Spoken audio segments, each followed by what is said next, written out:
Good evening and welcome to DarkHour Paranormal. I am your host, Michael Roser. Folks, thank you for joining us tonight. We have, again, another great show ahead of us.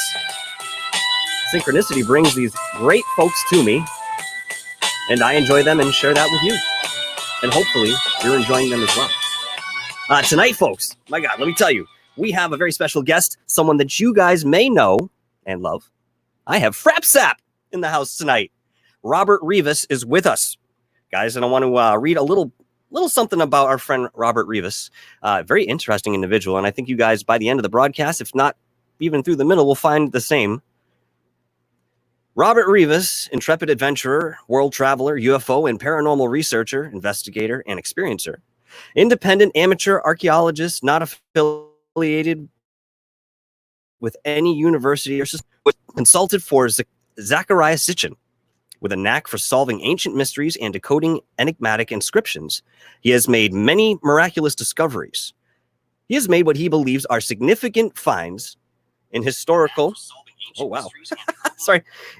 Finds of historical importance contained within the inscriptions on a Ugardic...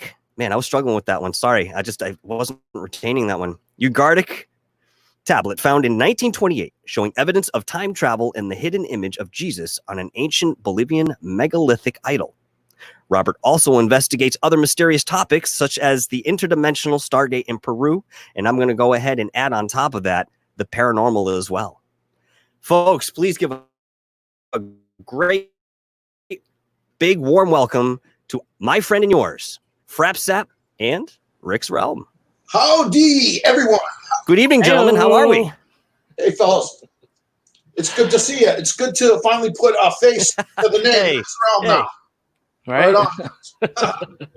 Yep, we have a lot of fun in the chat rooms of all the different shows, but now it's time to focus on my stories here, my adventures, and I mean, it's just been one thing after another all my life. There's been no mundane existence for me, and I realize, that it's not typical. It's atypical, but I wouldn't have it any other way.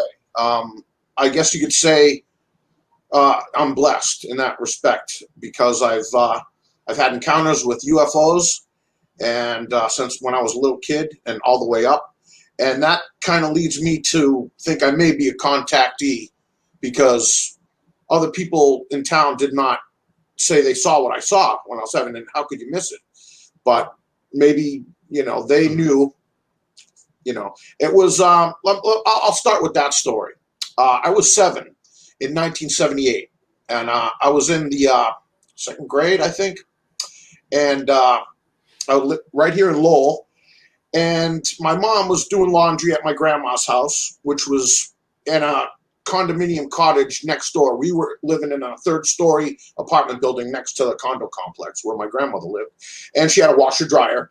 So my mom took the laundry down there, and I was alone. It wasn't like too far away, and there was no possibility of leaving the kid there and something. I wasn't like a troublemaker or anything. But anyway, we had a digital clock back then. They were kind of new, but I remember seeing the red digital LED display on that clock. It said 8 o'clock on the dot, and I was in my mom's room, and I looked out the window looking westward, and it was about twilight time. It was about dusk. It was about 8 o'clock, but in the summertime, so it was just getting dark. And I saw this elongated cigar-shaped object, which it was glowing. It was reddish orange, kind of like the color of the sun, it looked like.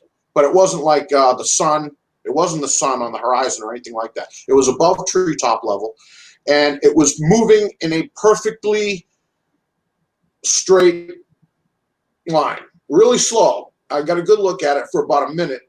There's just a pen cap to illustrate it. But it wasn't a blimp. People have thought maybe it was because blimps do have a light that can turn on and it can illuminate the main compartment up there. But this wasn't that case, no. And there was no noise at all, no engine sound, and it was very eerie. but I wasn't scared when I saw it. I was just kind of like in awe. I knew that what I was seeing was amazing, and nobody else in town saw it except me, I guess, which is kind of weird. You would think that everyone would be outside and panicking, but they weren't.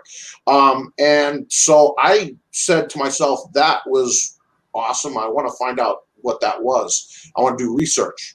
And I went to my school library, and we had good schools back then because they really they had a lot of great books and books about ghosts and ghost investigating and the paranormal and cases, and also UFOs and how to hoax UFOs, believe it or not.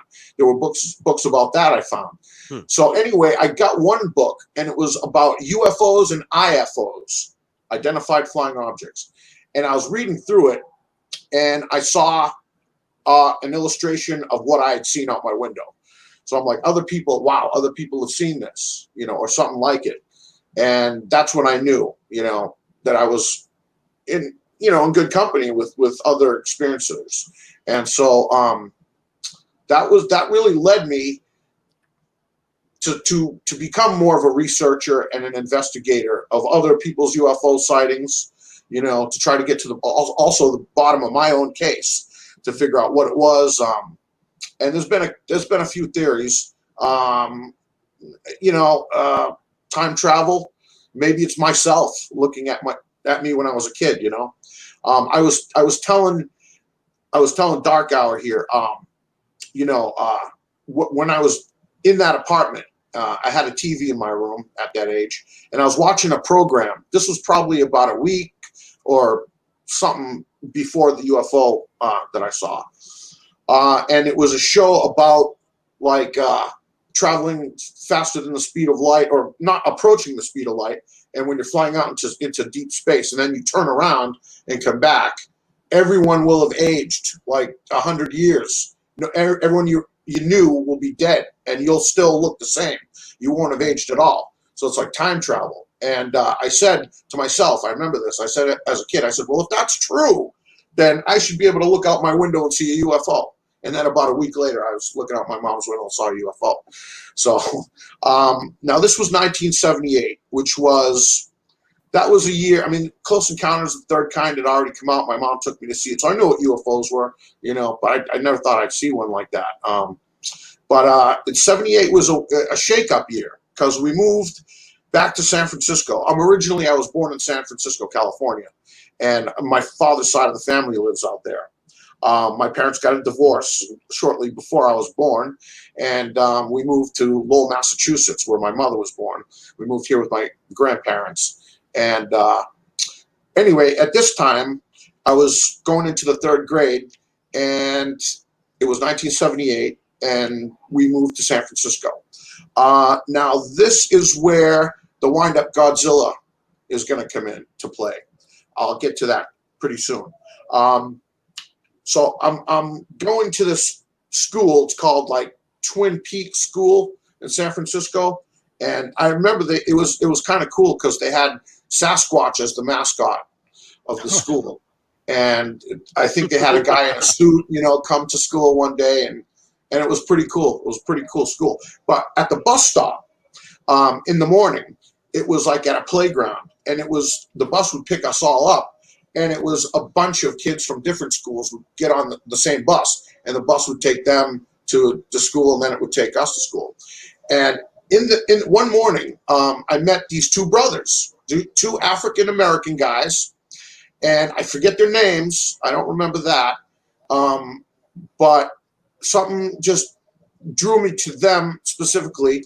The younger brother, who they were connected at the hip. They would go everywhere together. And the younger brother, he had crossed eyes. I remember that. He was naturally cross-eyed. And the older brother was just this, kind of like my age. And he was they looked different. They didn't look at all alike. But he was tall and thin, and the other guy was kind of short and stocky, the younger brother. But anyway, so we made friends at the bus stop, and they didn't go to my school. We just saw each other in the morning and got on the same bus. One day, though, I I said, hey, why don't you guys come on over? You know, I invited them to my grandfather's house on Moultrie Street in San Francisco. And it's in the Bernal Heights district. And by the way, also Santana is from that neighborhood. And my dad and Santana used to jam out, you know, and, you know, they'd trade, you know, tips, and he'd show him licks and you know, and stuff. And learn. My dad's a virtuoso guitarist, and he learned with Santana growing up. So that was pretty cool. But anyway, getting back to the story, I invited the two brothers over after school one day, and they came over, and I had a wind-up Godzilla. It was just a short, mini little Godzilla, and you can put it up if you want. I was winding it up, and you know, it's not like I remember I was on third phase of the moon, and Blake I was talking about this with Blake, and he thought it was one of those big giant Godzillas that, you know, real expensive, that, you know, are probably illegal because now I said no, it was just a small, tiny little plastic wind-up Godzilla, and you wind it up and it would walk and it would shoot sparks out of its mouth. I thought it was pretty cool, you know, neat little toy, and funny, you know, it's kind of funny. And I was showing the two brothers my Godzilla, and I'm like, hey, what do you guys think? You know, Godzilla, right? And that's when things got weird. The older brother, he said, Godzilla, huh? Do you believe in God? You know, Godzilla leads into a conversation about God all of a sudden. And I did believe in God. I do believe in God still. And I told him that. I'm like, yeah, I believe in God. I do. I believe in God. And then he said, do you believe in the devil? And I said, yeah, I suppose I do. I do. Yeah, sure. I believe in the devil. Absolutely. You know? And that's when he says to his brother, show him. And the younger brother takes out his wallet out of his back pocket, and then he pulls a photograph out of his wallet. Now, Dark Hour, if you can go to the JPEGs I sent you, there's a JPEG there of what looks like a superhero flying, and it's someone holding a picture with their thumb. Gotcha. That's the picture. 1 second, I'll pull that right up. Yes.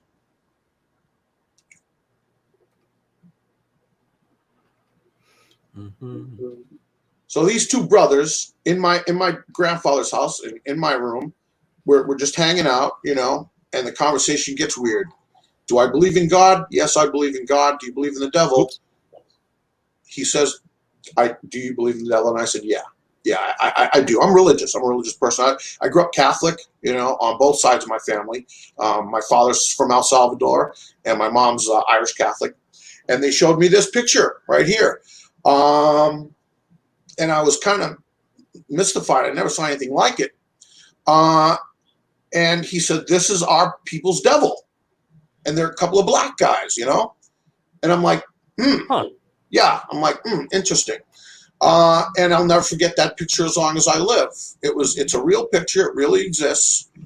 And what you're seeing here is somebody rotoscoped it or traced over it and put it into an animated cartoon episode of the real Ghostbusters.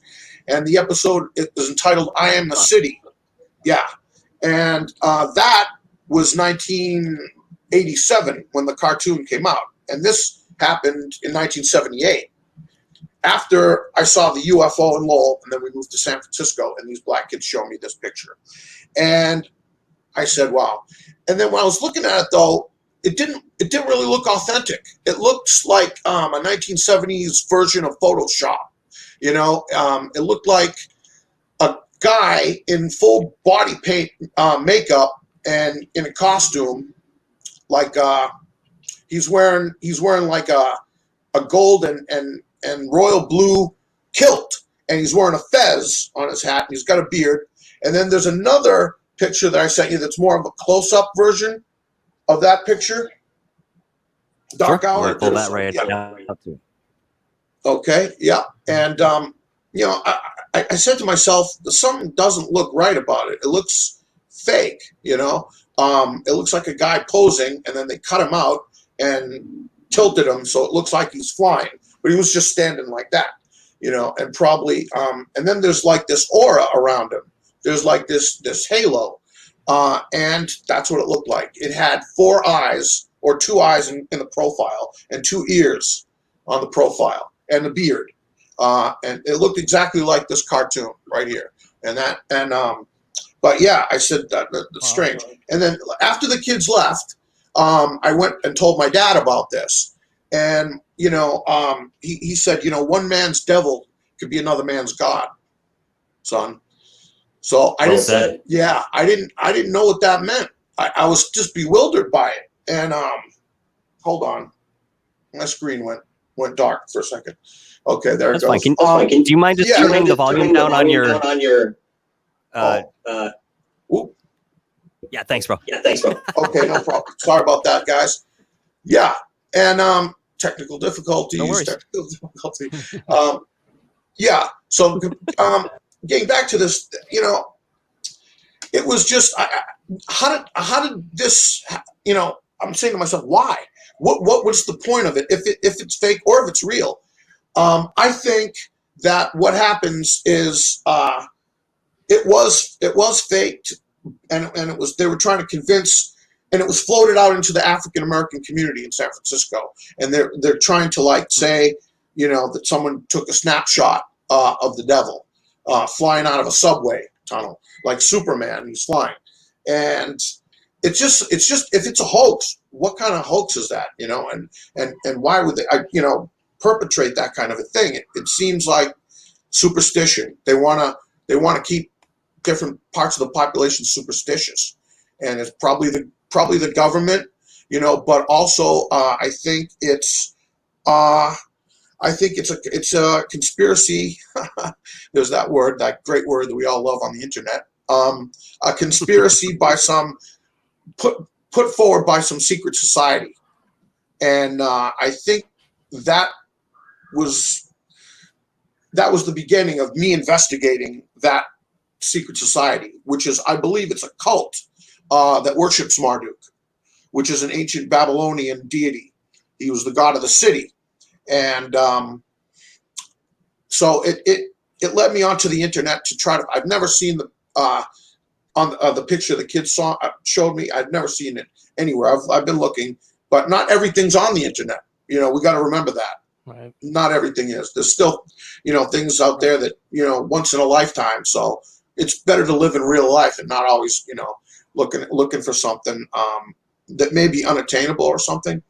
But yeah, I mean, there's an actual governmental, especially in Iraq, where ancient Babylon was located, modern day Iraq. Saddam Hussein, he was in this cult. Saddam Hussein was a very strange guy. He's dead now. Obviously, he was, you know, hanged and everything for his crimes against humanity. He was really a ruthless tyrant who subjected his own people to torture and everything. So, ding dong, the witch is dead, you know, and that's a good thing. Never got a warm, fuzzy feeling about Saddam Hussein, but they're in a cult, and it's not just Iraq. They're in the Iraqis. The Americans are in the Marduk cult, obviously.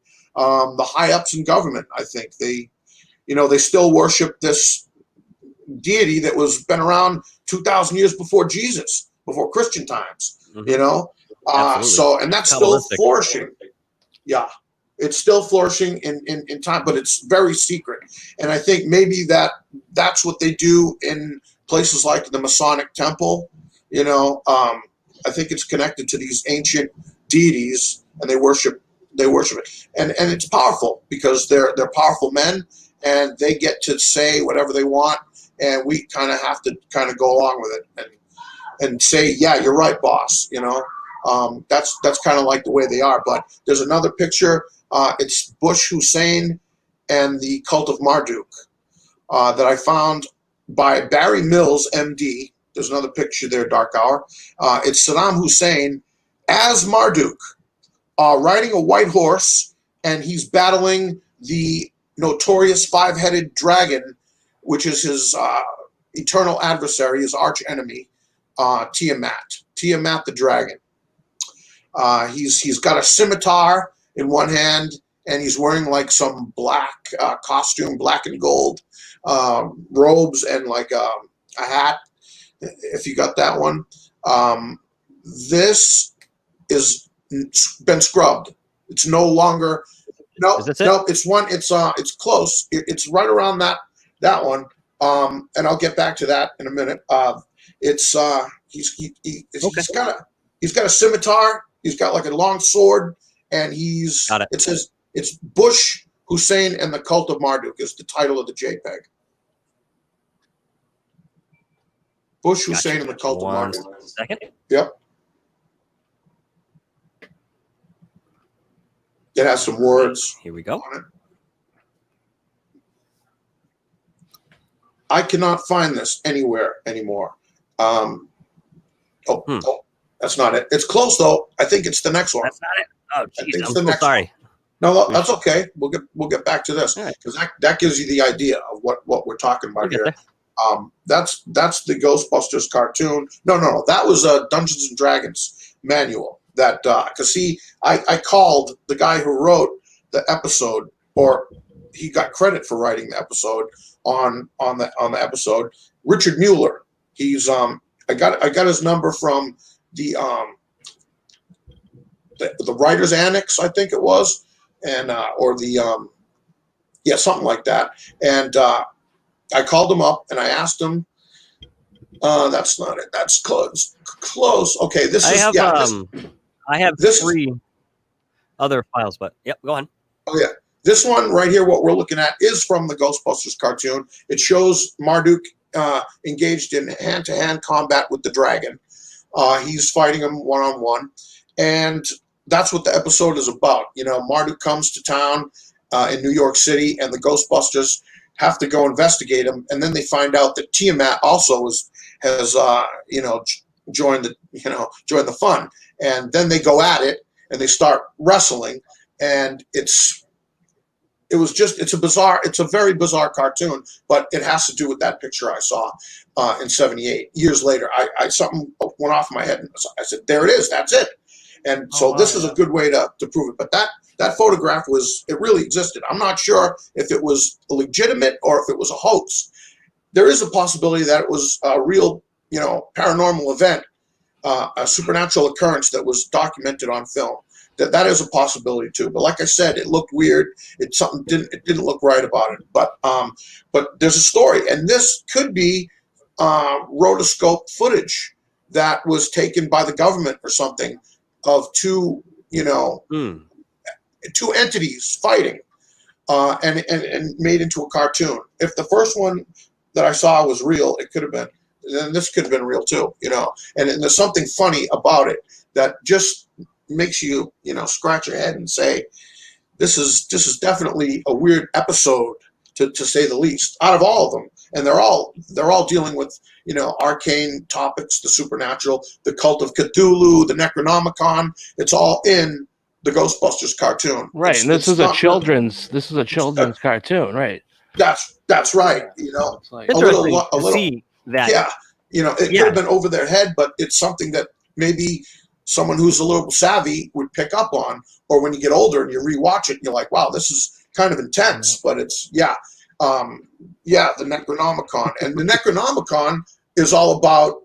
That was a separate episode where it was about the Necronomicon and Cthulhu. But if you ever read the Necronomicon put out by Simon version, that's all about Marduk and Tiamat. It's all about an ancient Babylonian way to commune with these gods or forces, primeval forces, spiritual forces, not necessarily good or evil, but just out there, very bizarre. So, that led me to research Marduk. And when I did that, I came across the name Zecharia Sitchin. And Zecharia Sitchin, I got to correspond with him. Now the late Zecharia Sitchin is sadly no longer with us, but I got a chance to talk to him on the phone, and I just read everything he wrote. I read Stairway to Heaven, The Wars of Gods and Men, The 12th Planet, that was his first book. In 1976 it came out. And it's all about the planet Marduk.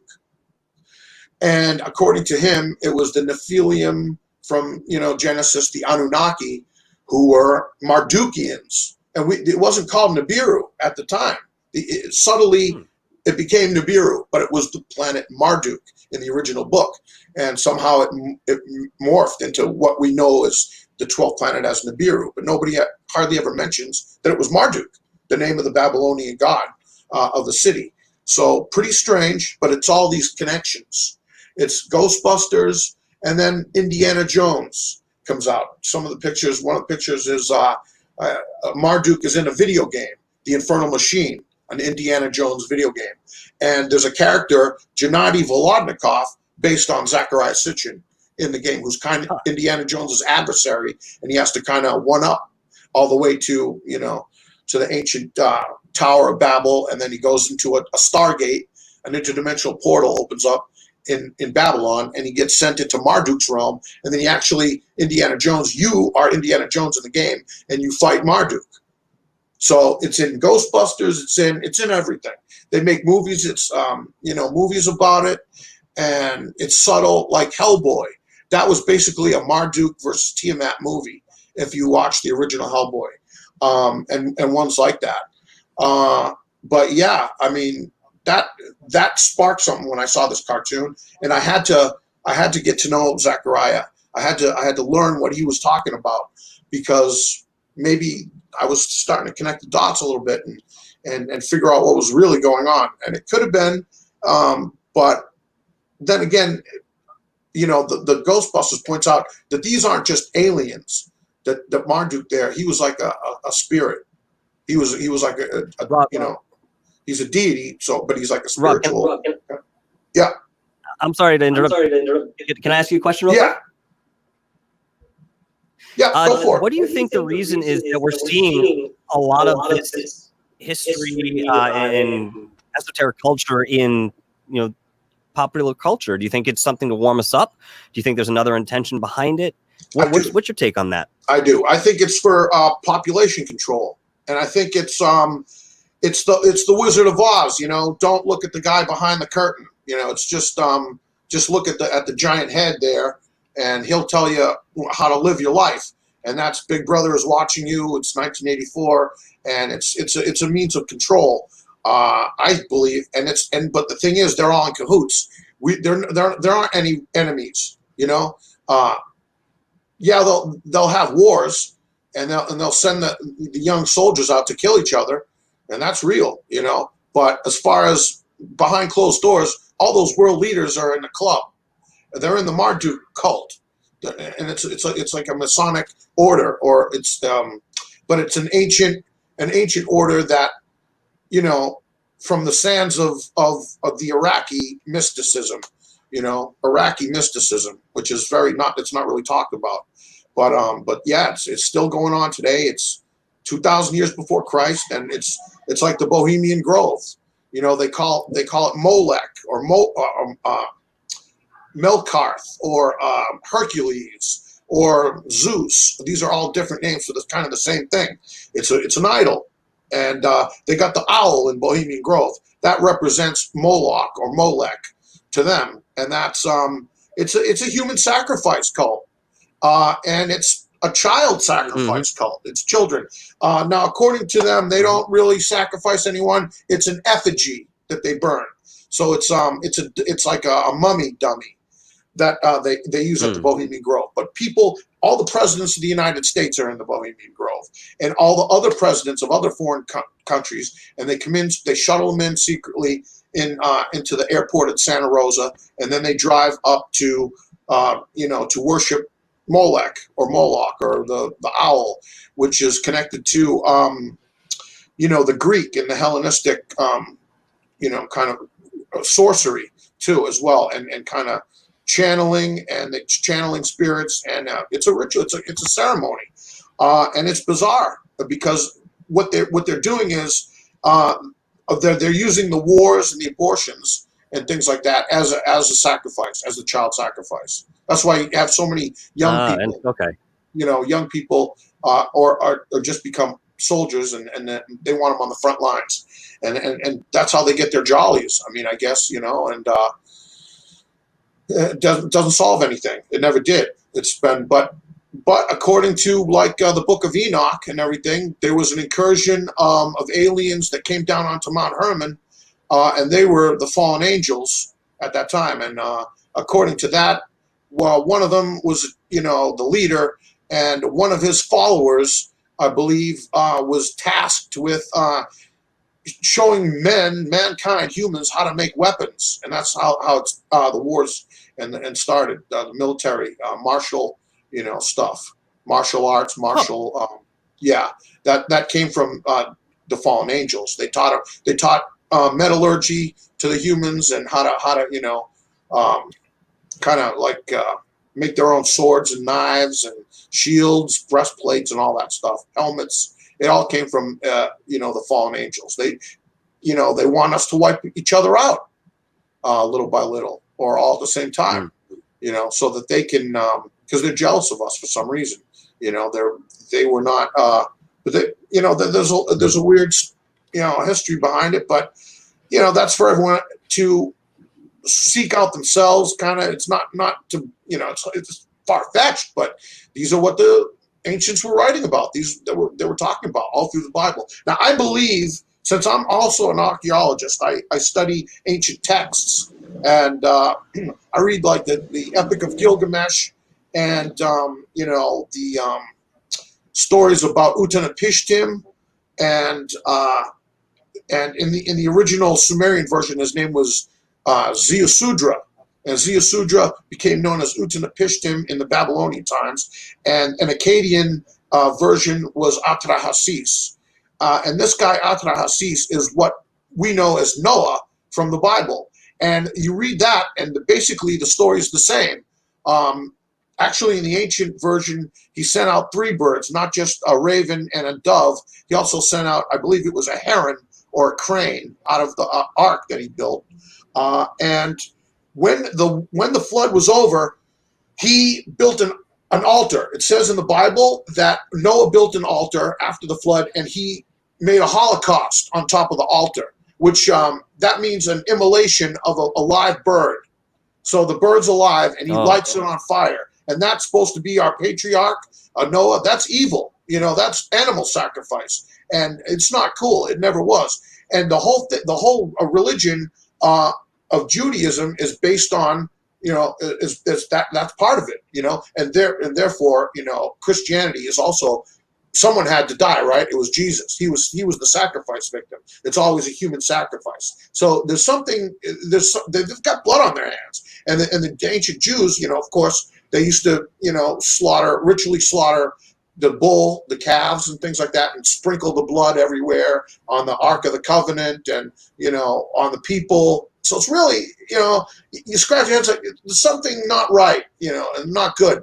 But when you read the Sumerian version, when Ziusudra or Utanapishtim or Atrahasis built the altar, he didn't light a bird on fire. He burned herbs on top of that altar. So when the Babylonian captivity happened under the king Sennacherib around 600 BC, the Hebrew scribes were taken to the library in Nineveh, in modern day Iraq. It was now, but back then it was called Nineveh, and they extrapolated all the older versions of that story, but they changed it when they wrote the Pentateuch, or Genesis or whatever. They changed it so that it was an excuse for their human sacrifice eventually, or their blood rituals. It's trying to put something that was never there, and maybe as a fuck you, I don't know, to their enemies or whatever. But that's what I found, and that's the startling thing to remember. That's a startling thing. My camera went out again, unless I keep it going. It's okay, man. Change that. Listen, people don't realize that this is something that we are. I'm sorry, if you don't mind turning your volume down again there. I can hear it through the broadcast. Something that has been prevalent in our history for a very long time. These blood rituals and the association with what one might call a fantastical form of Satanism. Okay. Because what we call Satanism today is a little bit more grounded than what even these people are doing, a lot more grounded than what these people are doing. But it's something that's been left over from many, many years ago, and it's been continued in secrecy most times. But yeah, I mean, even in some of the black projects that the governments work with, I mean, that is at the core. Look at Montauk, for God's sake. That is at the core. And Aleister Crowley's teachings and his part in all of this. I mean, he was bringing in, I think the guy was an actual doorway himself. He was a walking doorway, but for whatever he decided he wanted to bring in. But yeah, I just wanted to make that comment that this is something that people don't realize. You hear about it, in small towns. There was ritual abuse. There was, satanic stuff going on. But you guys don't understand the extent, or I should say, we don't understand the extent as a whole, just how popular this line of thinking actually is. Right. Yeah, it is. It's twisted. But it's done in secret, and they get away with it because they're Teflon. They'll never be exposed.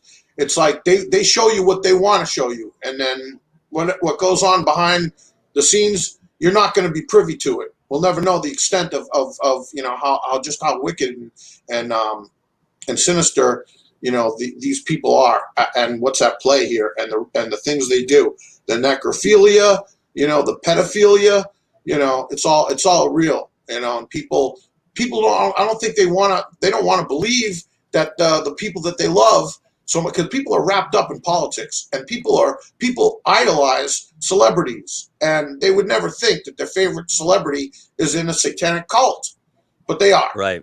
And especially the bigger the star, and the more they get paid, then it's obvious they're not allowed. If you don't want to play ball with them, you don't get that far. And I'm speaking also as a guy who, I'm an actor. I've always been on TV and in independent movies, and horror movies and sketch comedy shows. But to actually go the route of selling out, I believe there's something where you have to make a pact with the devil, and I think you have to sell out, and you have to do stuff that you think is thrilling, but they videotape it, and it's debauchery, and then they have the goods on you, and they'll hang it over your head and say, if you ever rat us out, we're going to show the whole world what you did, and it's used as a tool to keep them in line. It's blackmail. So they have that, and the more popular the celebrity, you can better believe that they're involved. That's just unfortunate, but like people that we grew up loving, even them, and like the Ghostbusters, who's behind that, like I said, I called the guy, and Richard Mueller, he wrote that episode, and I was talking to him, and he, I said, well, so, and then he's like, I didn't write it. He's like, Dan Aykroyd gave me the story, even though he's gotten credit for writing it. So I said, well, now I got to talk to Dan Aykroyd about this, because he knows about the photograph of Marduk. He's seen it. He knows it exists. If he really did write the story. And I met Dan Aykroyd. There's a picture of me and Dan Aykroyd there, Dark Hour. If you want to show that. Unfortunately, I didn't get a chance to talk with him. I didn't get a chance to talk to him about what I wanted to talk to him about, because there was a line of people, to meet him and take a picture with him. And it just so happened that the two guys behind me were dressed as the Blues Brothers. And Dan was kind of looking past me and can't wait to get, to talk to them. So I'm like, it's not the, it didn't present itself as an opportune moment to bring it up. But hopefully next time, there'll be a next time. And hopefully I can have a little word with Mr. Aykroyd about this. But there's something fishy with Ghostbusters, as far as there's the new Ghostbusters coming out after it'll be coming out next year. And in that one, there's obviously it goes back to the Gozer cult, the cult of Gozer the Gozerian from that movie. If everyone remembers that, that was the main villain. at the end of the first movie. And there was Ivo Shandor, was supposedly this guy who started a Gozer worshipping cult. And that's what the plot of the movie is. But he's long dead, this Ivo Shandor guy. Well, I guess there's been a few leaks about this Afterlife movie. And they have like the G for Gozer, and it looks like a Masonic square and compass along with it. Wow. So just like the G that you see in the square and compass on the Masons, yep. You know, what does that stand for? You know, the great architect or something, or but yeah. So Gozer, it's very subtle. So I think Dan Aykroyd is involved, you know, in this bizarre cult. Oh, you know, and I you know, odd. Yeah. And it's someone who he's got a good, you know, I'm not calling him out saying that he's done anything wrong, but he seems to have, even if you look at Saturday Night Live days, he's got a real dark sense of humor himself personally. And he, you know, I mean, he promotes the paranormal, and there's a dark side, Dark Hour, you know, and Rick's realm. There's a dark side to the paranormal, and we got to remember that. So yeah, Dan Aykroyd, his movies are funny. He's a funny guy. He's a great writer, but he's a mysterious guy, and I think he's in the cult. That's funny. We were trying to get him on here, actually. That would be great. We've been trying to get him on. Yeah, because I'd like to ask him about the Marduk stuff. I mean, this is real. You know, this is real, and I just want to be the first one to come on and say that. But I want to change gears a little bit. And maybe show some of my videos. Show like. All right, let me. Yeah, we could talk about that because I think something for your viewers. You know, you guys are going to be blown away. This is going to blow your mind. This stuff that I've discovered. Just give me a moment, and I'll bring those right up for you, Rob.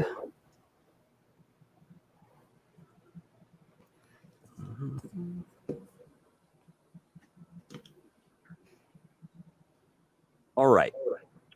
Oh, and remind me, I want to tell you a story, too, about my girlfriend. Okay. Let's see here. So out of those, I think there's, we got a few deer here on the bottom. What would you like me to start with? Let's do them in the order I send them to you. I don't have the videos on. No, I have them on your YouTube site, which I'll play them from. Okay. Your channel there. Yeah. So whatever you want to. Okay, let's do Elon Zone Deciphered first. Sure. Yeah. Sure. All right. Can you just put it full screen if you don't mind for so I can see it too? I just have a small window here on my thing. So. Yeah, put it full screen, Dark Hour. That way I can take a puff of this joint. Absolutely. Absolutely. Well, if it's going to be that type of show, hey, I want to be professional. We know who we are. Yeah, no, that's all it is, babe. Kids, if you're watching out there, don't smoke grass until you're 18. Yeah, I appreciate you. Hey, it's legal.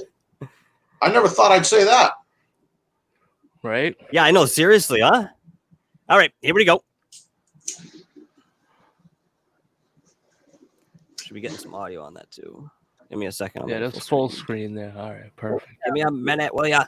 Is a diagram of a photograph that was taken at Chavinto in Peru. Oh, I hear it. Do you hear it? And it was published in The Lost Realms. I don't. As long as you guys page do. 188. Just put the Lost video Realms by too. Zachariah Sitchin. It'll pop out. And in his book, Zachariah Sitchin describes this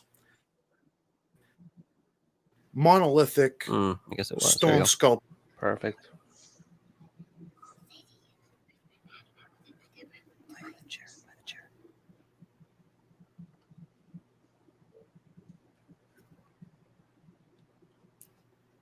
I think you have to press play there on the video. Did I mess it up? I think you just have to just hit play. That's all you gotta do. Yep, that's it. And the intricate engravings on it as a bull god. Now, when you walk into the temple, you're confronted with this jutting out from the top of the ceiling. And if I can use my laser, I will point that out. You see it here coming out of the ceiling and leading down, coming to a point, and it's called El Lanzon. And it's called El Lanzon because El Lanzon is Spanish for the lance. And it's called the lance because it tapers to a point down at the floor of the temple as you're going through. And you'd be seeing this in darkness.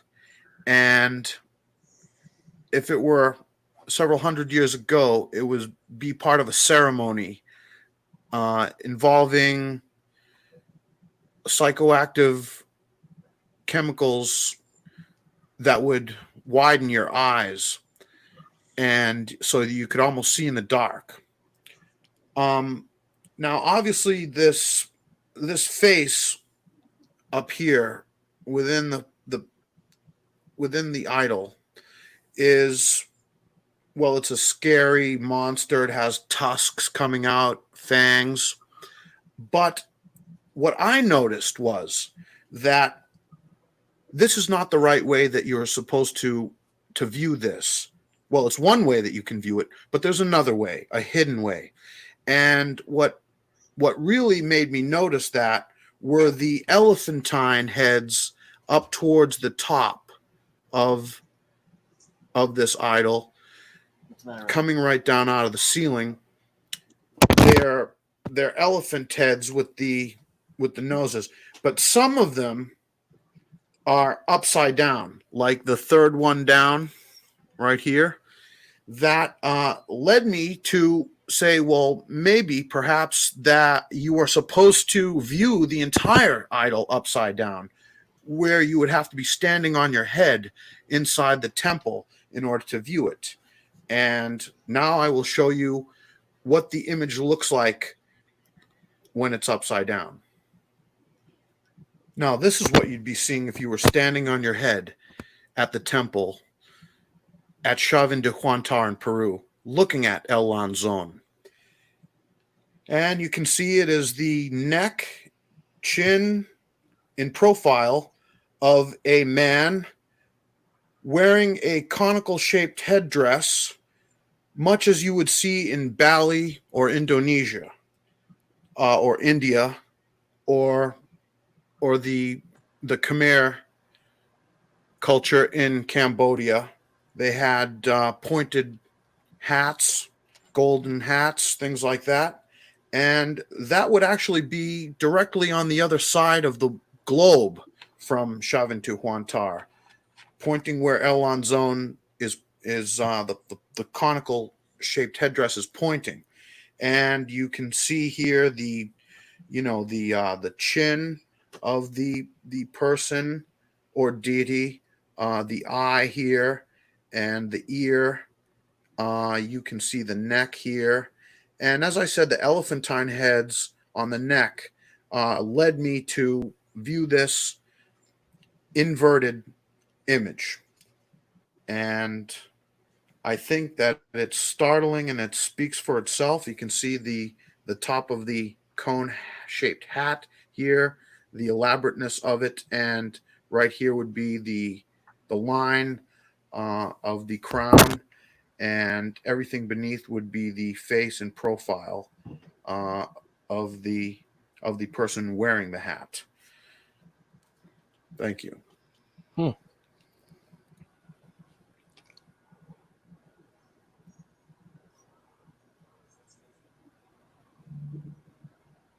right, here we go. All right. Oh my goodness. All right. Okie dokie, fellas. So, what do you think? That was really interesting. I mean, to hear you analyze it this way, can you tell us a little bit more about what you were going into? I'm sure there's been thoughts you've had since you've created that video, as you've been looking at this since. I mean, that's fascinating, bro. When you told me about this the other night, man, I was kind of blown away, and I'm really happy to see the visual now. Yeah. Yeah, I was proud of that. It's just like when you study archaeology or something to find these things, you gotta pour over it.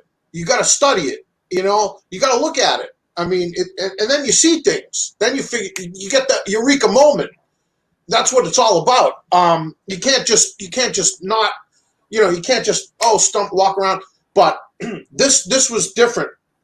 This El Zone idol kind of haunted me since I was a little kid, since before I even saw it in Zachariah Sitchin's book right there. It was something I could perceive it. I was at my dad's girlfriend's house, in her apartment, actually. And I remember they were in another room and watching TV, and I was kind of alone by myself walking around her apartment. And I was in a doorway, and I think it was maybe the bathroom was like in front of me, and there was the doorway there, and it was all dark, and it was like I was in that temple, and it was like El Zone was right in front of me in the dark. It was like a past life, maybe, So I knew about it before I ever saw it, and it's got that grotesque monster, and I said that's just a red herring. There's another way to look at it where it's not a monster and it's a guy with a hat. And it's probably from a culture that came where that hat is pointing all the way on the other side of the world that went to Peru.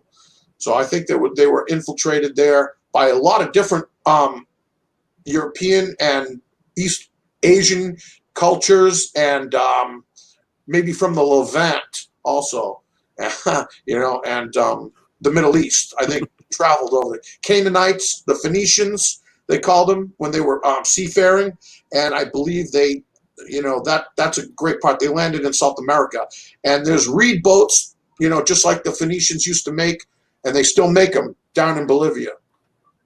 I was down there. I rode on one, actually. It was incredible. Out on Lake Titicaca, which is a funny sounding name. Same construction. Lake Titicaca. I had to be very, reverent of it. I couldn't make any jokes down there. Of course. But I think I saw that in a movie once. Of course. Titicaca. But that's I'm sorry.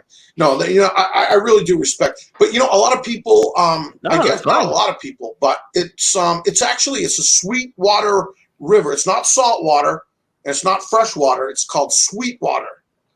So Lake Titicaca is sweet water. A lot of people don't know that. But I did see some plastic floating in it, not much, but just somebody didn't respect it, and I got really pissed when I saw that. But I swam in Lake Titicaca, and I went to the bottom. There's a lot of legends about weird beings coming out of the water from Lake Titicaca, aliens or just amphibious people or something. So I was kind of investigating that. And luckily, none of them showed up and carried me off. I'm glad. Can I just ask what? Can I ask what Sweetwater is? I've never heard of that before. Sweetwater, yeah. It's I didn't know it. I didn't know either. But apparently, it's a little bit like fresh water. Mm-hmm. It's connected more to fresh water than salt water. Right. And that's the largest navigable lake in the world, and it's also the highest elevated lake. Did you get to taste it? Was it like sweet, or was it just like water from a lake?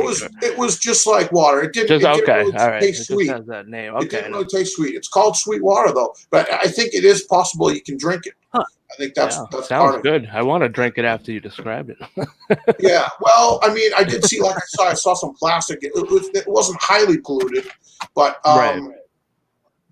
But I don't know. It was pretty fresh, pretty clean water, and it was. Our summertime is winter in South America, and so it was. Even though it was August, it was freezing cold out there, but I still went swimming anyway.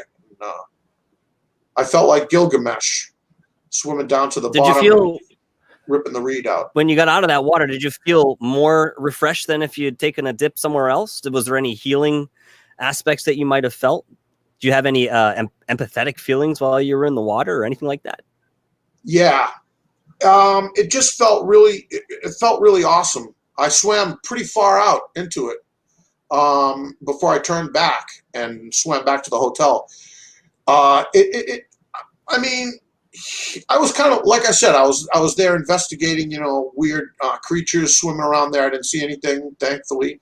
I didn't feel specifically energized. I was freezing, but by the time I had to get out and walk back to the hotel, and it was raining too. There was thunder and lightning while this was happening too. But it was just an awesome feeling. And that was after we had gone to the Amazon jungle, my father and I, off a tributary of the Amazon jungle. I think I sent you a picture of me and my dad, where we're down in South America there. If you want to pull that one up, I can. It's me standing there. I'm wearing like a khaki safari shirt. I only have what you sent me this earlier. Was 2006. I didn't get the second set. I didn't.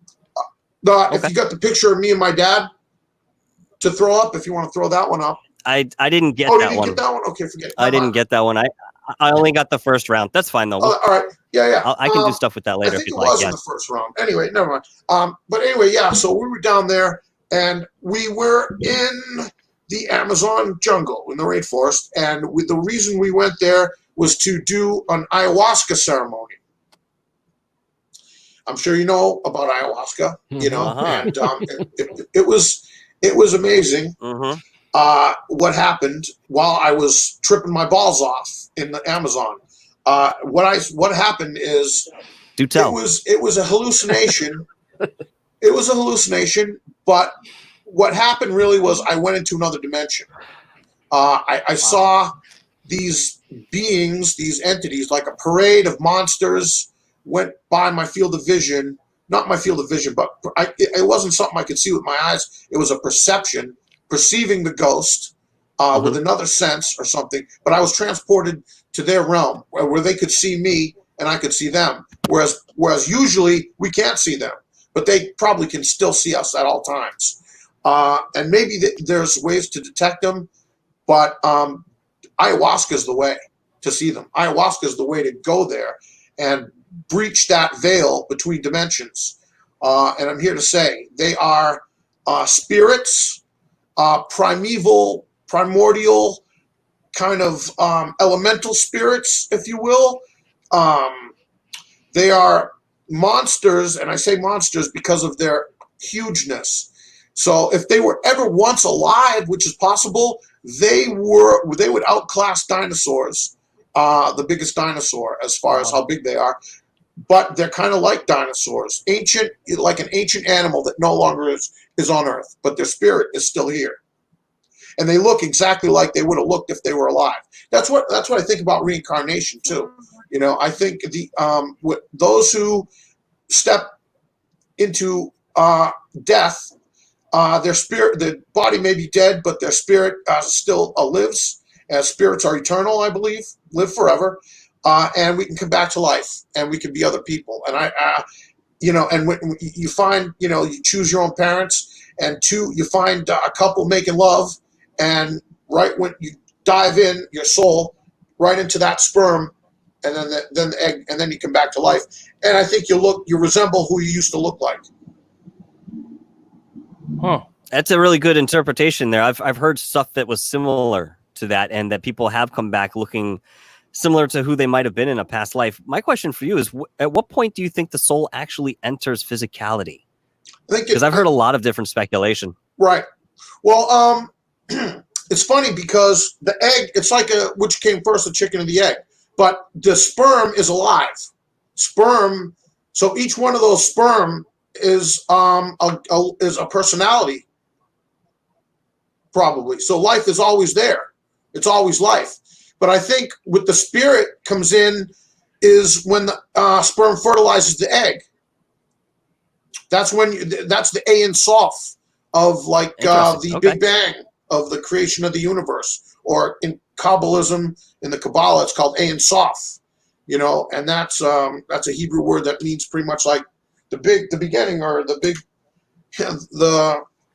fertilizing of the egg. That's when I think the spirit goes into physicality, is the fertilizing of the egg.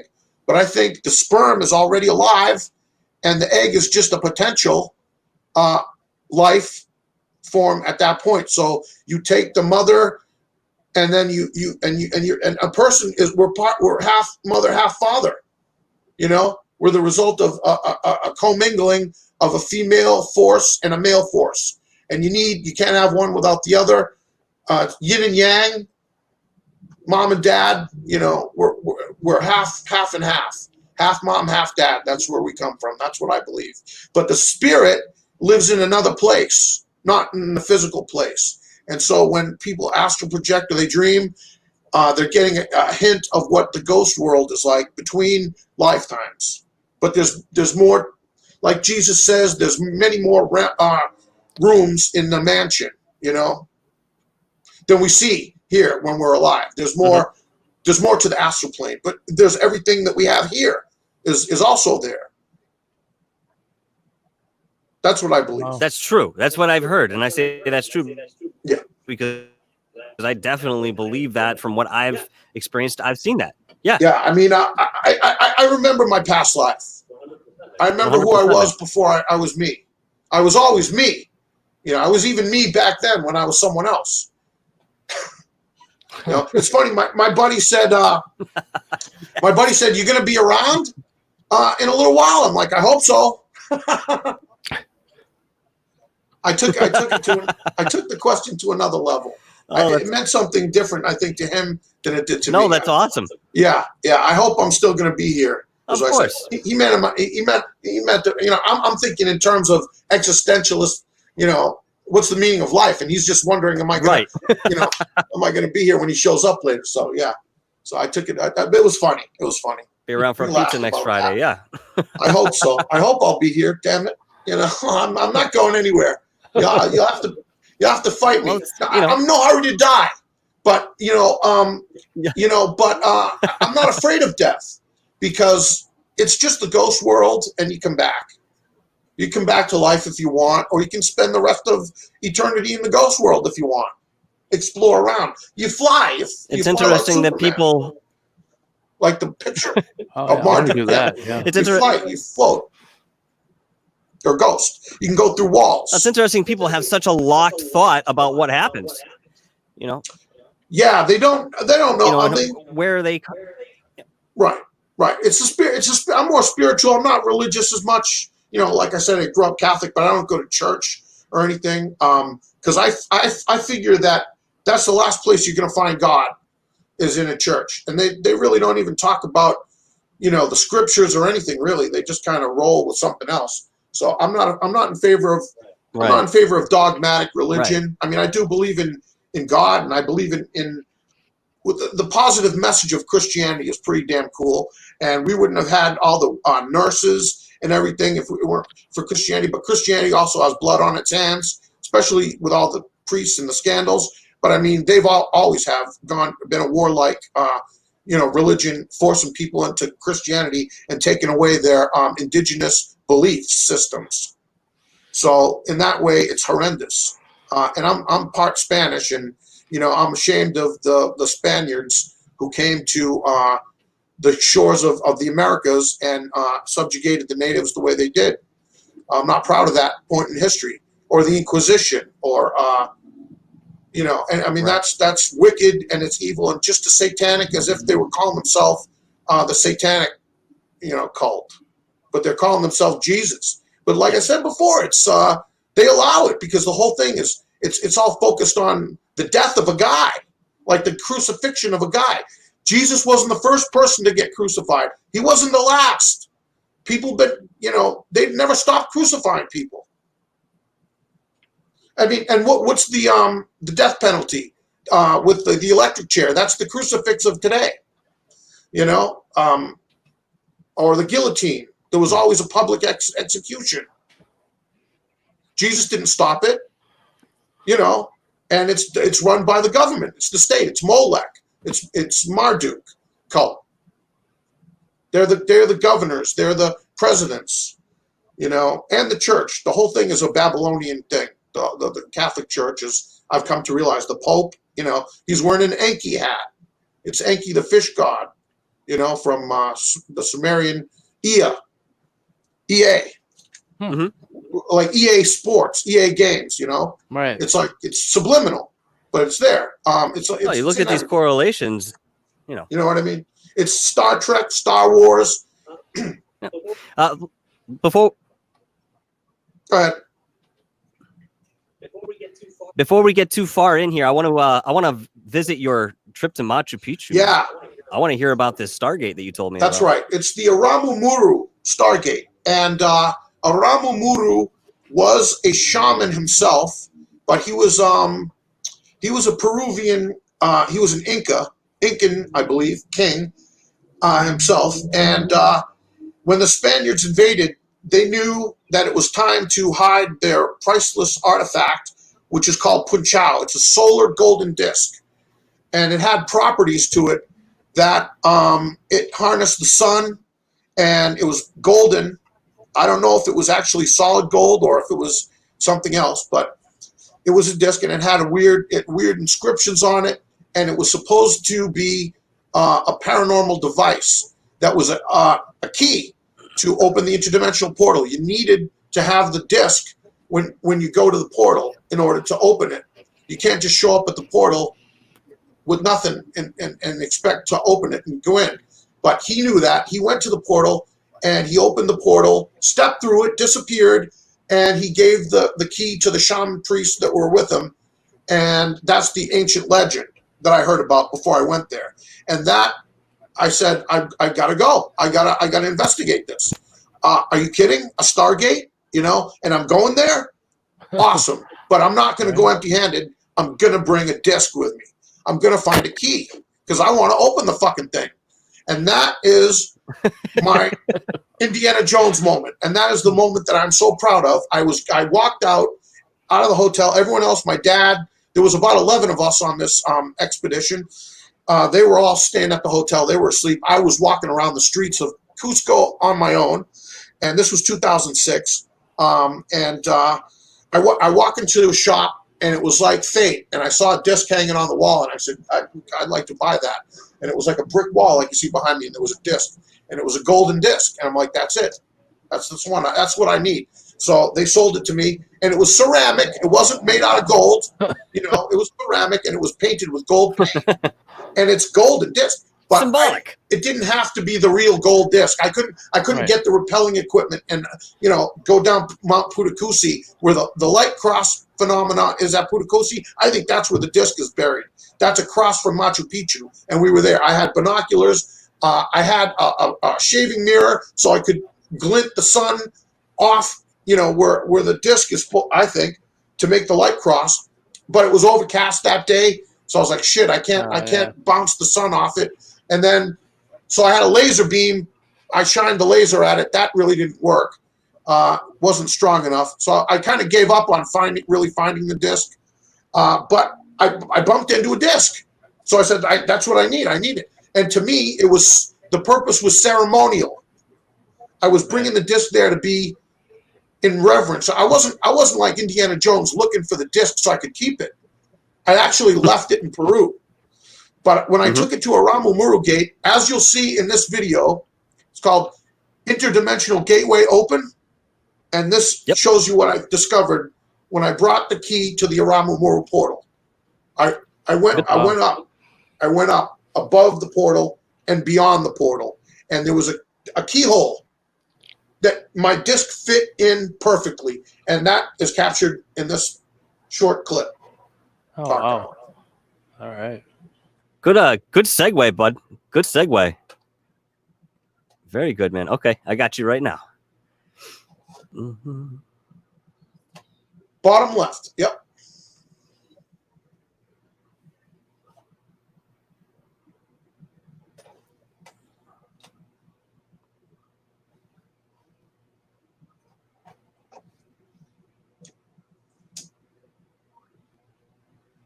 Of course, if she wants to play here.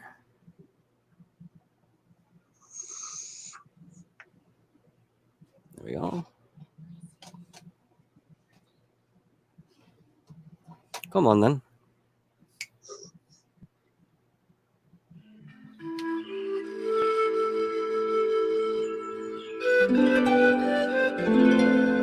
Wow.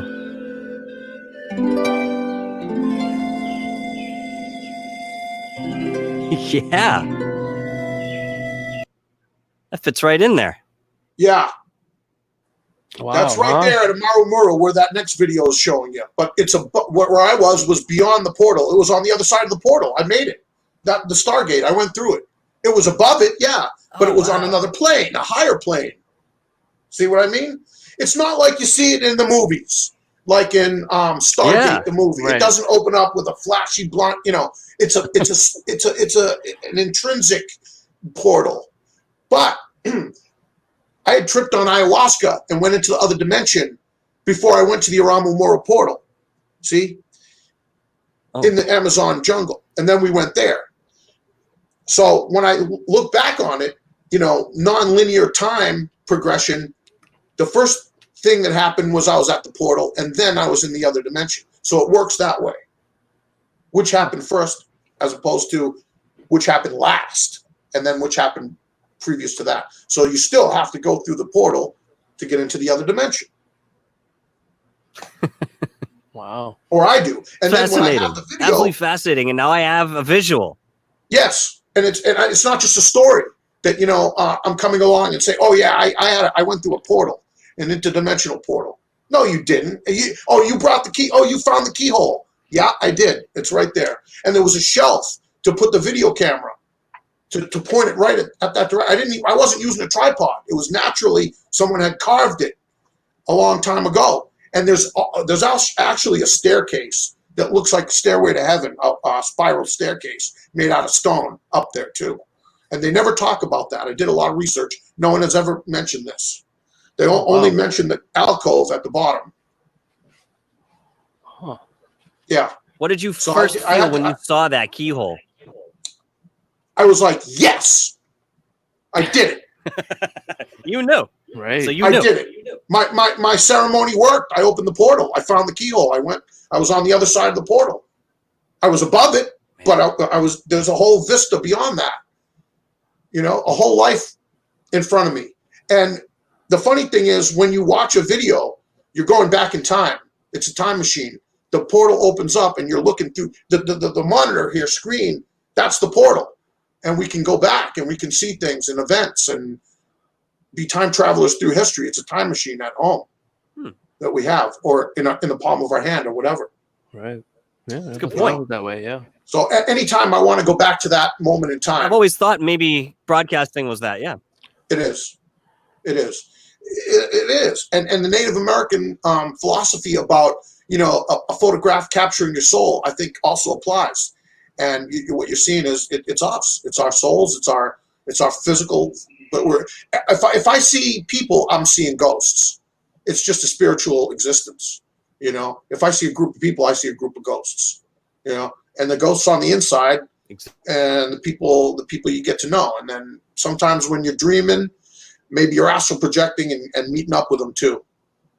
You know, because there's been a lot of strange prophetic dreams and seeing future places, and I think we all have that to a certain degree. It's not something special that is exclusively, you know, a psychic power or something. It's just not recognized, but it's not like in the movies. There's no hullabaloo to it. You know, it's you know, the way it is, and we have this amazing world that we live in, this existence, and there are things that are not great about it, of course, society, but I'm saying the natural world, you know, is just a beautiful place to be, and it's perfect. We can breathe the air, and we're the perfect distance away from the sun, and it's really meant to be, and I thank the creator of that, because this is a real existence, and I believe, you know, I'm just lucky that I was in the number of coming to this world again and be born. I think some people do feel that way, that there was a bit of not necessarily luck, but as I understand it, you know, obviously the earth can only hold as many people at one point in time that it can. So there are souls that literally wait in some sort of fashion for their turn. And for example, maybe there's a violet flame that, you know, you experience a lot of lives with, and perhaps there's a life that you need to go into, but maybe he or she can't. for one reason or another. And that particular individual will stick around you in spirit for your life sometimes. But, there are times where the soul can't just incarnate. So you get a topic like suicide or something like that, where, we do understand that there is a bit of learning that happens after that sort of act, and it's in the way of self-love. And you are eventually, one way or another, taught to love yourself in that respect. But again, when you're in spirit, you have all this knowledge. It's a matter of the test of coming into the physical and then anchoring that in, and then being able to express that physically, that spiritual principle. That's really interesting. Well said. That's really interesting. Man. I agree 100%. That's what I believe too. Yeah. And that's beautiful. Yeah. That's a beautiful thing. And I think people who are aware of that are gorgeous. Yeah. People who are aware of that are better people, I think. They're more it's more of an empathy, because you understand, if you understand just the notion that we are all one, okay? Everything is connected. And I mean, God, science has already shown this in many different ways on the atomic level, molecular levels. Don't even get into the quantum physics end of it. We could, but I mean, it's right here in our everyday physics. So we don't even need for the sake of conversation go that far. Cool. But that being said, if you can understand that one concept, and understand the elasticity of energy and how it will bounce back to you, whatever you put out, good, bad, indifferent, doesn't matter. It's going to be your experience too, man. It's whatever. And then also, you vibrate on a certain frequency too, it's frequencies. And if you vibrate at a certain frequency, you can hold the unobtainable, you can do these adventures that I do. You got to vibrate on the level of the disc in order to see the disc. You got to vibrate on the level of the disc to hold the disc. That's important, and that's what the guide Koichi told us when we were down there. He said, "You can see it, you can touch it, you can use it." So I said, "I got to vibrate on that frequency, man. I just got to," and that's why I'm here. And I said, "Is it possible that we find the disc?" And he said, I think that's the blessing. So that opened the portal for me, and ever since then, life's been great, well, no, there's been ups and downs, roller coaster as always, but, it's been one plateau after another. That was the height. That was probably the highlight of my life, is opening that portal with the disc. But I've gone on to have other milestones. I've got to, spend time with Larry Storch and making documentary about him, and hanging out with these celebrities and funny comedians. Again, we're getting into Hollywood again, but, and there's something fishy about the Friars Club too. So but that's another story for another time. Just the idol they have is a guy burning at the stake. There's nothing funny about that, but they hand it to each other at the roasts that they have. If you ever look at the award itself, that's what it is. It's a guy, it's a friar being fried alive, so to speak. So that's not funny. He's in a monk's robe, and he's tied up on a pole, and there's fire under his feet, and the fire's all orange and red. If you ever saw the Friars Club roasts and everything, so that's kind of, I would say that's the clue that these guys are fucking evil. All these powerful comedians and everything. Larry's actually not in the Friars Club. He was never a member of the Friars Club, but just the Friars are all these famous comedians, and Larry's one of them, a comedian. So they let him go there, and Professor Irwin Corey. I was with Professor Irwin Corey, the late great Professor Irwin Corey, one of the funniest men alive. Everyone, YouTube land out there, look up Professor Irwin Corey. He's hilarious, and he was 102 when he died. Larry is 97, and he's going strong. And I got to meet Larry and do TV with Larry, and I've interviewed Larry. I've interviewed a whole bunch of celebrities, Ernie Hudson from the Ghostbusters, and Bronson Pinchot, and I'm just name dropping, but Butch Patrick, who played Eddie Munster, great guy. I interviewed him. Scott Schwartz from the Christmas Story, and just so many stars. I go to conventions too to meet them, and that's where I do the interviews. But I mean, I've met Leslie Nielsen before he died, and I had a conversation with him. Chris Lloyd went to a convention, and met him. Real nice guy.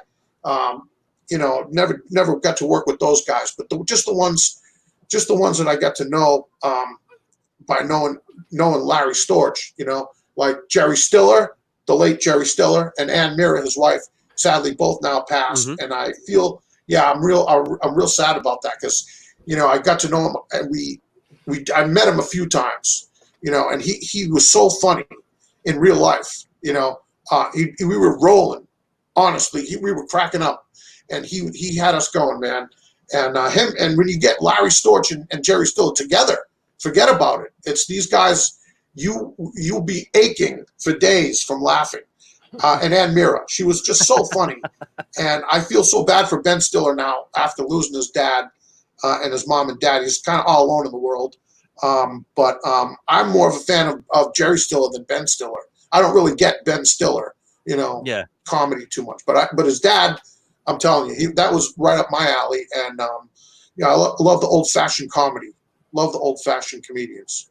So got to know him, got to work with him. I was a stage manager for Larry Storch on Love Letters when he performed with, so I'm blessed. And that was all after the portal thing.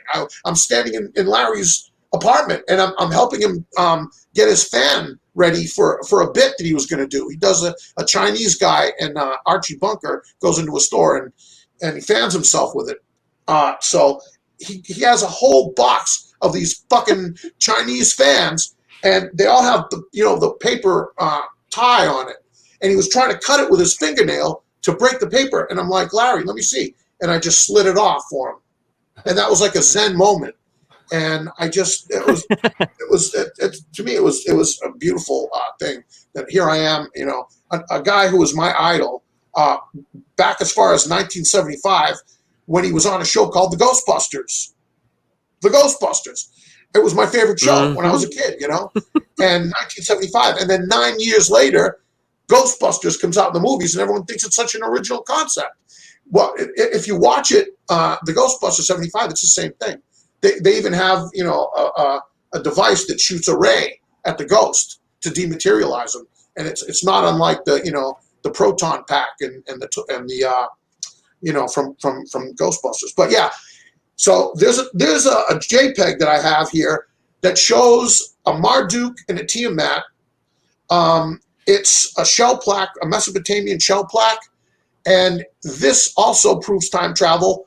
It has a guy with a proton pack. It's a Ghostbusters thing, and the cartoon fighting the dragon. The Ghostbusters are shooting it with the nukes, the nuclear radiation from their proton beams, and it's in an ancient shell plaque. You can see the backpack on it, on the guy. He's got a beard. He's got a helmet on, and he's holding a fucking neutrino wand from Ghostbusters. And there's the international symbol of radiation is coming out. That's why I sent the no nukes photograph to you, Dark Hour, because that shows the wavy lines, the three wavy lines, like the two wavy lines. It's like the international symbol for radiation.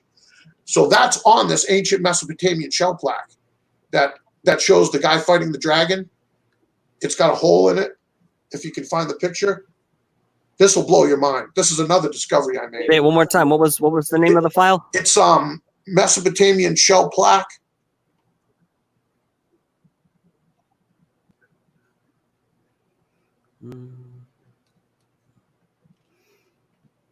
I'll be honest with you, man. Maybe I did something wrong here. I sent you a lot of stuff.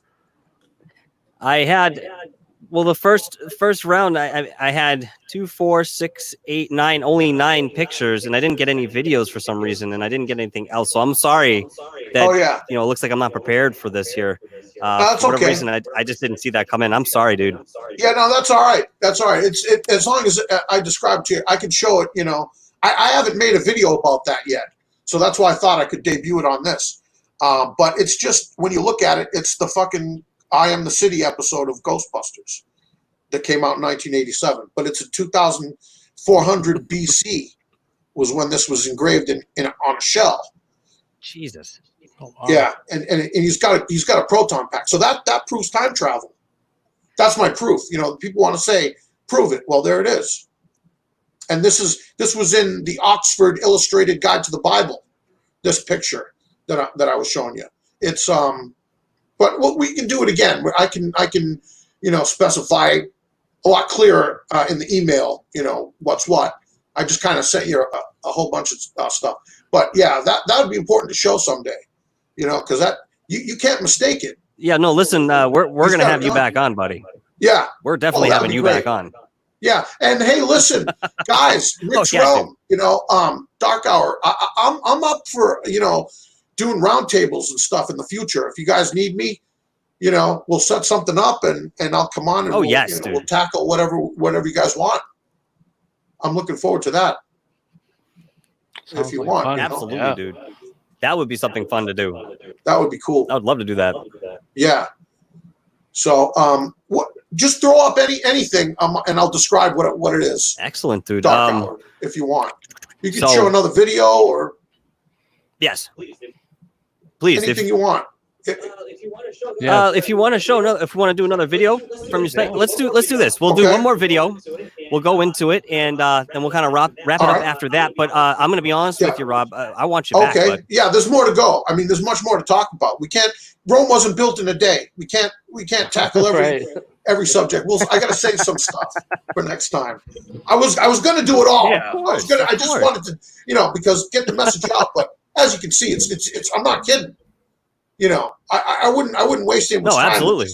This is wild evidence that I have. This is what you don't usually see online. You see a lot of hoaxes. More than your average conviction. You see a lot of stories with nothing to back it up. But I try to show my work. So this gives you an idea of what's possible and the kind of life that it's been for me. Supernatural, paranormal, UFOs, ghosts, deities, monsters, on the trail of secret societies and cults, and doing research and how jealous people would be if they knew this. Getting real close to it and information scrubbed. Envious. And it's like an espionage. There's a lot of espionage involved in world travel, and you bump into a lot of spies who want to see what you're up to. I've dealt with spies. Oh, I believe that. So I got stories about that. Days in the Dominican Republic, and I'm going to put on the. How about Jesus in Bolivia? Yes, is that okay? Yes, that's the one I wanted. I was just going to say that one. Yeah, I was looking at it. Is that all right? Yes, that's great. That would be great. All right, cool. All right, this is the mind blower. Perfect. Here we go, boys. This is the Indiana Jones moment. Not like the other ones weren't Indiana Jones moment, but this one. Right. Yeah. I'm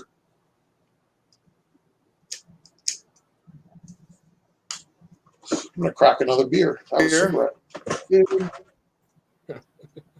Inscription on the giant idol located at Tiwanaku complex, and here you can see the definitions, the eye here and the beak facing upwards of an eagle man or a bird man with his wing here and his back, his front foot here, and his knee bent and his rear foot.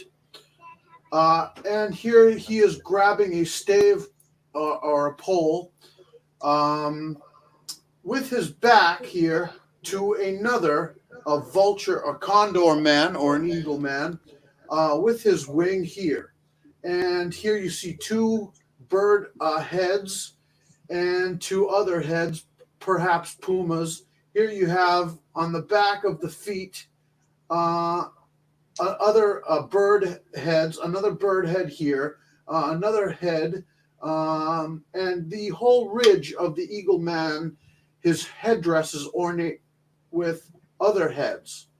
There's another head here, another head here, and as well as on the top of the stave poles that they are holding. Here is his arm and his hand, and you notice these are the backs connected together.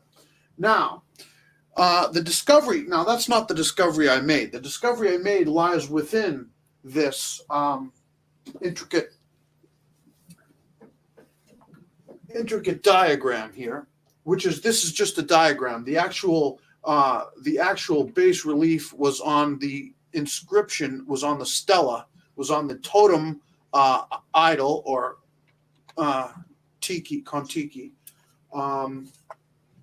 Now, what the discovery I made is, if you take a mirror, and I'll remove.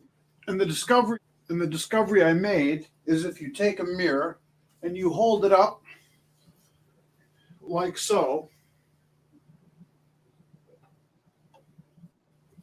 you can see the image of Jesus Christ.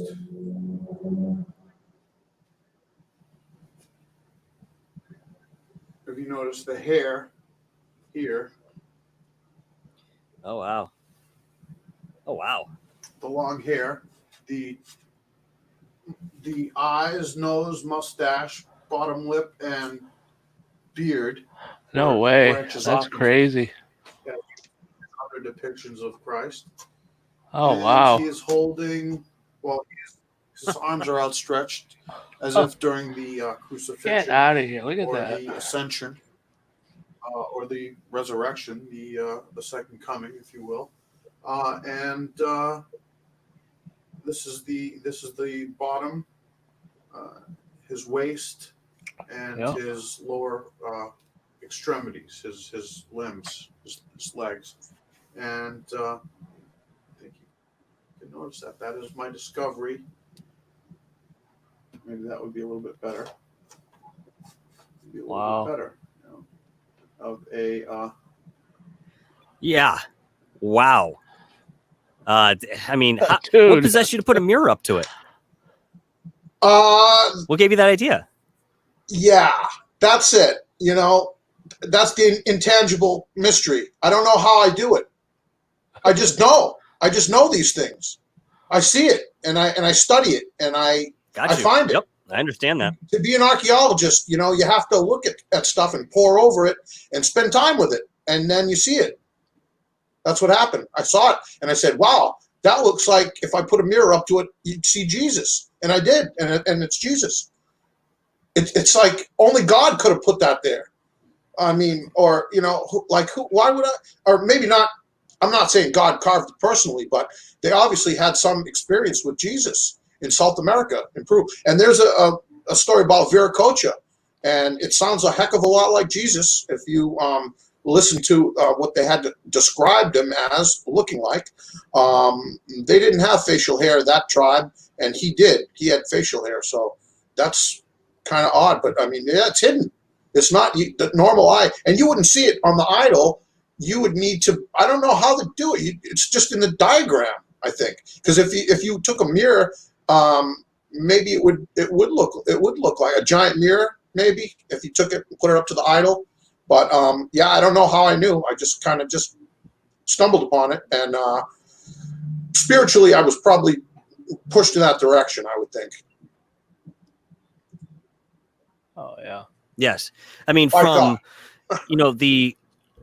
the designs that you have that you've pulled out from history and culture, to hieroglyphs that are written on the walls in different pyramids over the world, to crop circles. Yeah. It looks like we've been left to decode this stuff ourselves. It might be right in front of our face, but we got to do a little digging, a little bit of work, get a little interpersonal anyone with ourselves to see it. Epigraphist. That's what it's called. To be an epigraphist. Anyone can do it. Okay. It's an interpretation. It's not. It's up to you what you want to see and what you find. But yeah, I'd say it's a miracle. To me, it's concerning. It's miraculous. I think it's not a phony tortilla with the face of Jesus burned on it on YouTube. It's the real McCoy. It's the real deal. It's the real deal. I liked the grilled cheese. I don't know about you. I mean, grilled cheese. And Chip won't really feed me, but that was Virgin Mary, right? Yeah. Yeah, absolutely, guys.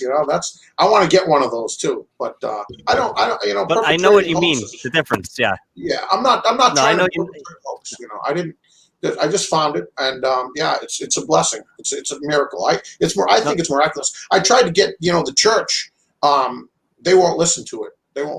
Or archaeological. They won't touch it. They don't want my information.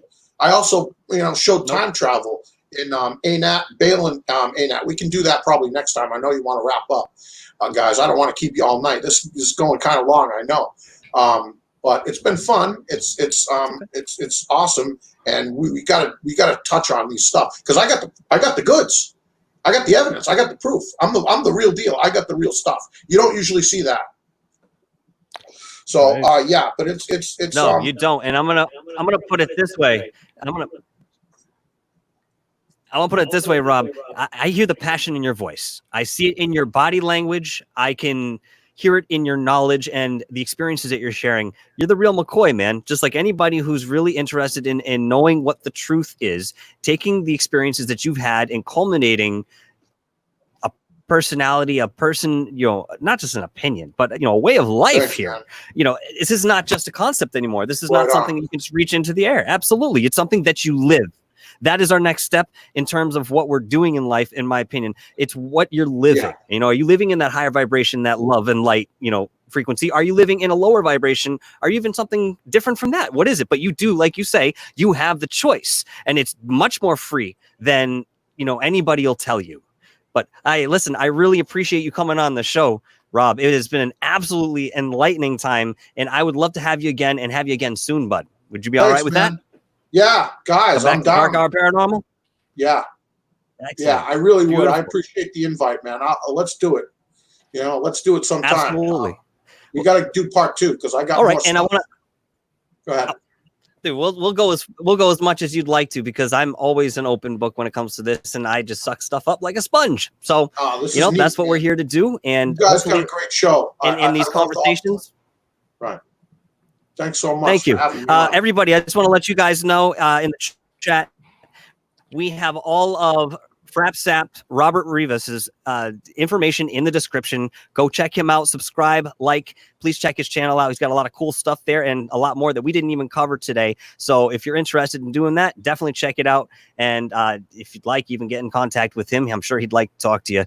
But everybody, thank you so much for coming out tonight. This has been another absolutely successful DarkHour Paranormal, and we're going to have Robert back on, but I will let everybody know when we decide we're going to do that, but that is going to be a reality. Robert, thank you so much for coming on DarkHour Paranormal, man. It's been awesome. Right on, fellas. Thanks for having me. God bless. We'll see you next time. Thanks. Bye, Rex Rome. Good to meet you, Frapsap. Absolutely. Thanks, guys. Have a good night. All right, man. We'll see you. Have a good night, guy. Yep. Take it easy, fellas. See you soon, brother. Right on. Take care now, guys. All right, so I'm gonna pop out of here, and I am going to play the closing music. Folks, I hope you had a great time tonight. Thanks, Rob, for sticking around back there. Hang on, all right? Awesome. I'm not even gonna sit here and share my opinion on this because I have to digest some of what he was telling us. I really found a lot of interest in that. And okay, so here we go, Rick. Are you ready? You ready for this? All right. What you heard tonight is esoteric. Okay. This is Esoterica. Finally. Okay. And there you have your definition, my man. Yes, exactly. I know you've been wondering. So yeah. I'm glad that Robert could have given us a great example of what that is. And again, it's really just the tip of the iceberg, folks. And all of these things do connect. And God, I mean, the web that weaves between it is so gossamer that it's sometimes hard to see those lines that traverse between topic to topic, but I promise you they are there.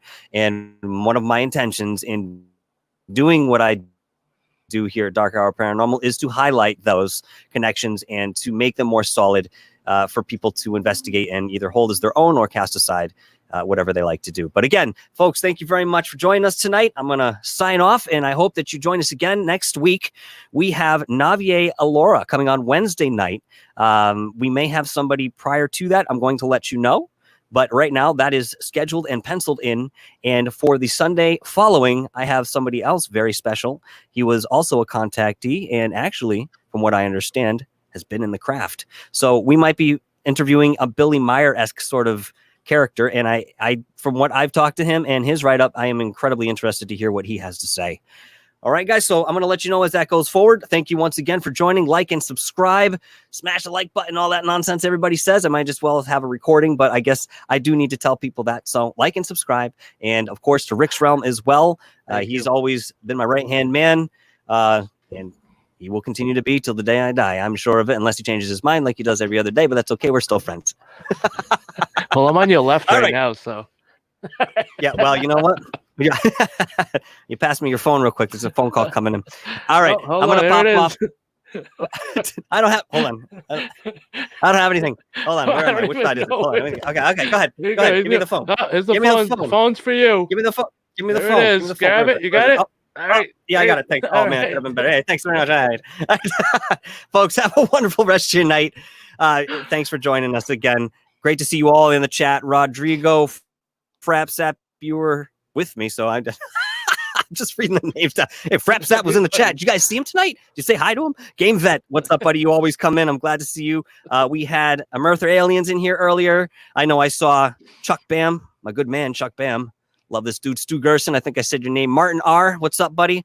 And I'm sorry if there's anybody else that I have missed in the hour and a half plus that we did tonight. Thanks again, folks. Have a wonderful night. Rick, I'm knocking you off. Stick around. And everybody, thank you once again. Hello.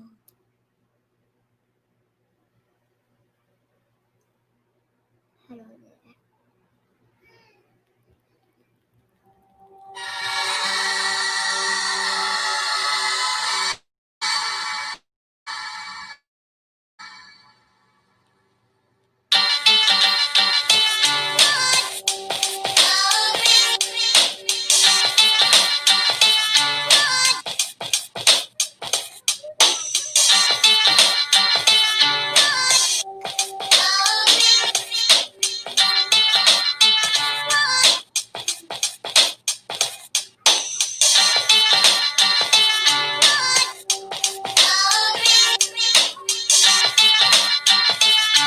Have a good night, guys.